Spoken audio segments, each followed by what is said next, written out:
This is the one that weaponized, not me. She weaponized. I probably took a bullet to the head because of the things that they say about me. They talk about democracy. I'm a threat to democracy. They're the threat to democracy. Very important yet underreported moment in the 2024 campaign, the debate, overlooked by a lot, but that was so key. He's right. And they're still saying horrible things that could, I think they want him dead. And they are still poisoning the atmosphere, right? Now, President Trump, how many attempts has it been now? A lot. And how many times have they tried to lock him up? A lot. And they pretend that he is the threat, and they're not. The Democrats, the media, the establishment, that this was all legitimate. It wasn't legitimate. It was terrible. And their words and their language and their hyperbole and the rhetoric leads to this. And you know who's the prime driver behind it all? Barack Obama, baby. And he is at it. He is at it. You know, he's back in the news, I think for a couple of reasons. Number one, he's bored.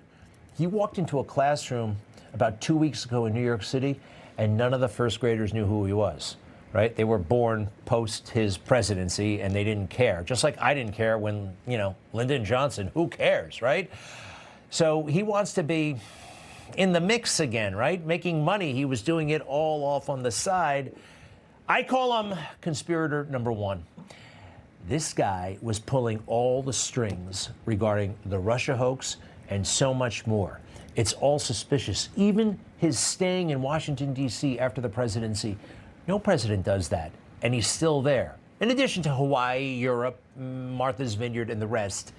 So he said some interesting things. This was supposed to be a softball interview, and it was, but he revealed himself, okay? Sits down with Colbert, and they do this whole big, I don't know, extravaganza. They walk around the museum, they do this, they do that. At one point, I swore they were holding hands. Anyway, watch this.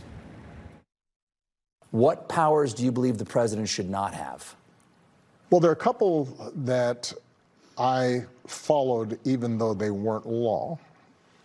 And I want us, we're going to have to do some work to return to this basic norm, and we probably now have to codify it. The White House shouldn't be able to direct the Attorney General to go around prosecuting whoever the president wants to prosecute.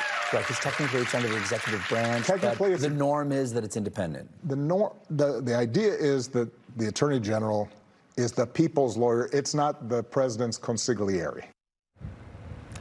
So it's interesting. He says he wants to codify it. He wants to do something that the Constitution says you can't do. The Constitution, the president is the executive branch. The Department of Justice is not mentioned in the Constitution. It's interesting. All throughout this interview, he expresses frustration with this document. And, you know, people applaud like seals, right? It sounds good. Oh, yeah, you shouldn't have that. No, that's bad. You can't have a president, you know, have power. You can't have that. Yeah, but watch this. Two of the core principles of a democracy. We can survive a lot. Bad policy, funky elections. There's a bunch of stuff that, you know, we can overcome. We can't overcome the politicization of the criminal justice system, the awesome power of the state.